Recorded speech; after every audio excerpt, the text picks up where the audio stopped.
Hey there, story lovers. I hope you're all doing great. I'm Mark, and today we're diving into some more relationship tales. If you enjoy a good Reddit story, consider giving a thumbs up, subscribing, or even hitting that notification bell. It really supports the channel, so let's jump right into today's first story. Our opening post comes from Starry Glow, titled, Me, 23F, with my boyfriend, 24M, of 2 years. He claims I wrecked his best friend's celebration. And of course, there's an update included. I've been with Jake, 24M, for 2 years. He lives about a 20-minute drive from me. He's mentioned resenting that my parents covered my college costs, which is partly true. They gave me a check after I graduated, but I worked long shifts, earned scholarships, and took out loans to fund my education. I didn't even know they'd set up a college fund for me. Jake has also commented that he finds me spoiled. 3 years ago, I moved into my grandma's old house. My mom dislikes the place because it's not the most attractive home, so she let me stay there. When she relocated across the country for a job, she signed the house over to me. I work full-time with solid benefits and have poured effort into paying bills, saving money, and renovating the house. Most of my free time goes into improving the place. I even laid down a hardwood floor myself. Jake says I don't understand hard work, but I put in 40 to 50 hours a week at a demanding job. I've told him his remarks aren't welcome, and while he toned it down, he's still made snide comments occasionally. I care for Jake, but he sometimes gets carried away trying to be the center of attention at gatherings. He asked if he could host a small get-together at my house for his friend Tom's birthday. It was meant to be a low-key surprise with cake, pizza, some drinks, and gifts. I know everyone he planned to invite, and he promised to handle cleanup. Then he asked if I'd leave for the evening so he could have the house to himself. I said I wasn't okay with that and didn't want to be pushed out of my own home. I asked why I couldn't stay. He didn't have a clear reason, just said he wanted to feel like the place was his. It felt suspicious, so I told him I wanted to join in since I enjoy pizza, beer, and cake, and I'm friends with Tom, too. Jake acted like he needed to think it over. I made it clear that I'd either be included or he could host the party elsewhere. He called me controlling and said I should trust him. I responded, my house, my rules, which might have sounded harsh, but I didn't see why I had to leave my home on a Friday night when people I liked would be there. I've known Tom longer than Jake, and we're still close. Plus, other women were invited, so it wasn't a guys-only event. If he wanted that, he could have used his own apartment. I also set a boundary that everyone needed to leave by 10 p.m. The party was starting at 5 p.m., so I thought 5 hours was fair. Jake got upset and stormed off, but eventually agreed to respect my rules, though he grumbled that I was acting like his mom and said he resented me treating him like a child. The party happened on Friday, and it was fun. 8 people total, just hanging out and chatting. Everyone except Tom and his wife left between 9:30 and 10 p.m., and they all helped tidy up. Tom thanked me for hosting, and his wife invited me to hang out another time. Then Jake's phone rang, and he answered with, "Yeah, come on over." I heard a car horn and tires crunching on my gravel driveway, with headlights flashing into the living room. I asked Jake if he was going somewhere, and he looked guilty. He admitted he'd invited some other guys to hang out for an hour or two. I told him I wasn't okay with more people coming over and that he needed to ask me before inviting anyone. He snapped, "I practically live here. I should be able to have people over." In reality, he only stays over maybe 2 nights a month. Most of the time, I visit him between work and classes, or we go on late-night dates, and I usually sleep at his place since it's closer to my job. Someone knocked at the door, and I told Jake not to answer. I said he needed to tell his friends to leave and go himself. I was done hosting. He called me a selfish jerk and stormed out, grabbing his stuff. At 3 a.m., he called, asking me to pick him up from a friend's place because he was too drunk to drive. I told him to sober up there. On Saturday around noon, Jake showed up and accused me of ruining his night, saying he wasn't sure he could forgive me. He claimed I embarrassed him and that Tom was upset about it. He called me selfish and said that since we'd live together someday, I should get used to his friends coming over. My friend thought I overreacted and ruined a good time, but I disagree. I had things to do the next morning and didn't want people crashing at my place, turning it into a late-night hangout spot. I tried breaking up with him over this. Is that a dumb reason? Was I too harsh? I'm shy and not great at socializing, so I might have misjudged, but I don't think I was wrong. Honestly, I wouldn't tolerate that either. It's your house, gifted to you, and he sounds like a total jerk. The fact that he wanted you gone for the party, even though other women were invited, is a red flag. Why was he so set on excluding you? Then calling you names and acting entitled? Nope, I'd be done. Let's see where the update takes us. I'm betting breakup, but these stories can surprise you. User Pause and Treats says the fact that he wanted you out of your own house for a party with other women there, not a guy's night, is the biggest concern. It'd hurt to feel like my partner didn't want me around.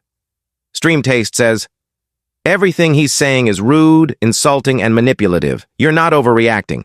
He's the entitled one. Stand your ground, especially since it's your home. Time Lord Fan says, your boyfriend's acting like a selfish jerk. He complains about what you have, yet feels entitled to it. You've worked hard for what you've got, even if you had some help. He resents you but wants to use your stuff? Inviting people over without asking is a no-go. Blaming you after putting you on the spot is a low move. Before breaking up, check with Tom if he's actually upset.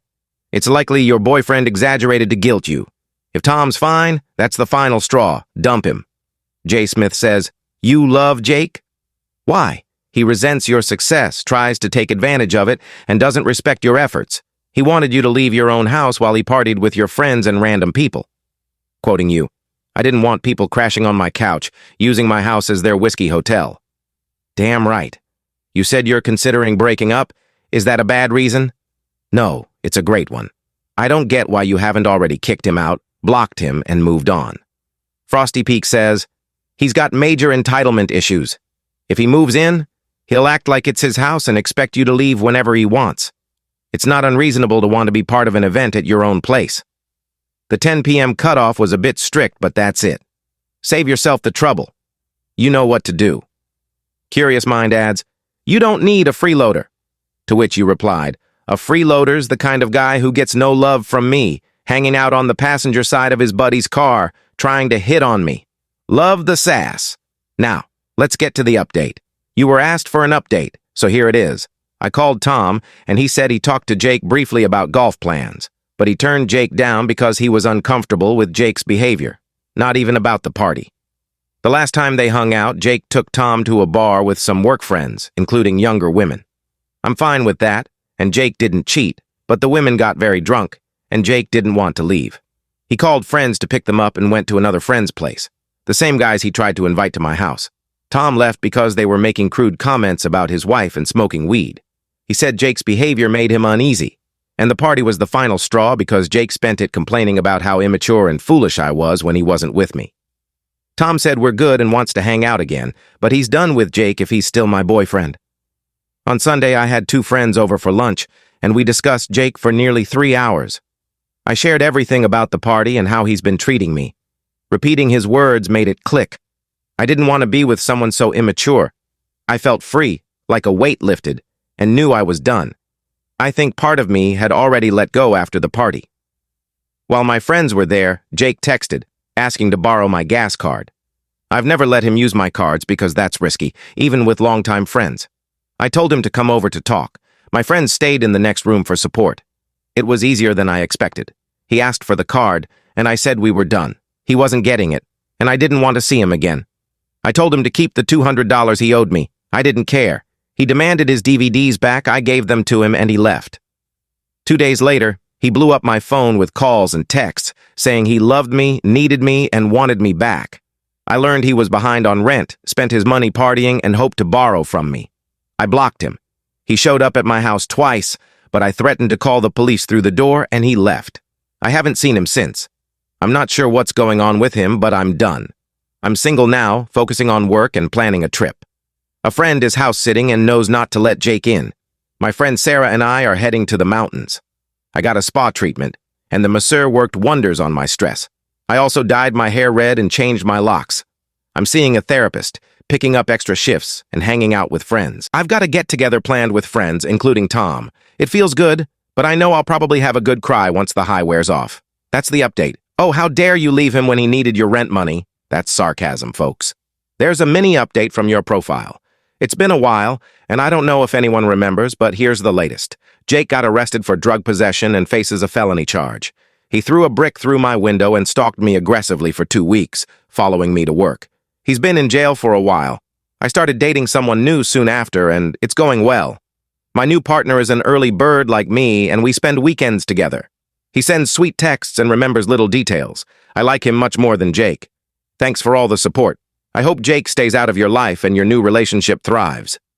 What do you all think? What would you do in this situation? Share below, and let's move to the next story. This next story comes from FoxCall123, asking, am I the jerk for telling my dad I still resent him for something from 10 years ago? My mom, 26F, died during childbirth, so it was just me and my dad, 50M, with occasional visits from grandparents. Growing up with just him, I leaned into a tomboyish style, liking guy things since he was my main influence. I was nicknamed Dino for my love of dinosaurs. No dolls for me. He bought me some, but I wasn't interested. I had few dresses or skirts, and he was terrible at doing my hair. When I was 12, he started dating Lisa, who had a 15-year-old daughter, Emma. Lisa was kind, but Emma was awful. She mocked me for not being girly and liking cars, bikes, and similar stuff. I didn't have many friends growing up, so my dad was my person, and I got into his hobbies. Emma bullied me, calling me a boy or a freak, and my dad made similar comments, though less harshly. They hurt more because he was implying Emma was his daughter while I was his son. He called Emma Princess, like in a fairy tale, while I was Dino. At 15, I changed my style, buying dresses, skirts, and dyeing my hair pastel purple, which Emma mocked even more. My dad said, "Purple? That's girly." On my 16th birthday, Emma put black dye in my shampoo, ruining my look. That was the breaking point. I sobbed so hard I could barely breathe and told my dad in front of Lisa and Emma about her bullying and his hurtful remarks that enabled her. He ended things with Lisa and Emma because I couldn't move past it. He later married my stepmom when I was 20. He apologized, we talked, and we did therapy together until I was 24. I don't like discussing it. It damaged my bond with my dad in a way I don't think I'll ever fix. I feel he doesn't have my back. Yesterday, he tried joking about it, saying I'd never forgive him for joining Emma's bullying and that I couldn't still hold a grudge. I said I do and always will because he shattered my heart and confidence. He argued, but my stepmom said he needs to accept my feelings. I still cry thinking about it, but he says I'm wrong because he left them and made amends. Your stepmom's spot on. Your feelings are valid. You're allowed to feel this way because it's how you feel. He can apologize, and you can choose whether to accept it, but you don't have to forgive him for how he made you feel. It's not the same. But if a past bully apologized to me, I'd say, "Thanks for apologizing. I appreciate that you've changed, but I don't forgive you. Your actions still affect me." Or I might just tell them to get lost. User Candy Bears says, "Not the jerk. Your stepmom's right. Your dad needs to accept he caused lasting harm. Pressing you to move on is like rubbing salt in the wound." Starrypath says, "Not the jerk. You may forgive or move on eventually, but everyone's timeline is different. You're entitled to your memories, good or bad. I've learned you might reframe those moments and rebuild with your dad, but that's your choice. Wishing you well." Wolfpack says, "Not the jerk. Your stepmom's wise. A father's job is to protect his daughter." Brightgrin says, "Not the jerk. Everyone heals differently. You might move past this someday, but not now, and that's okay. You decide when to let go, not your dad.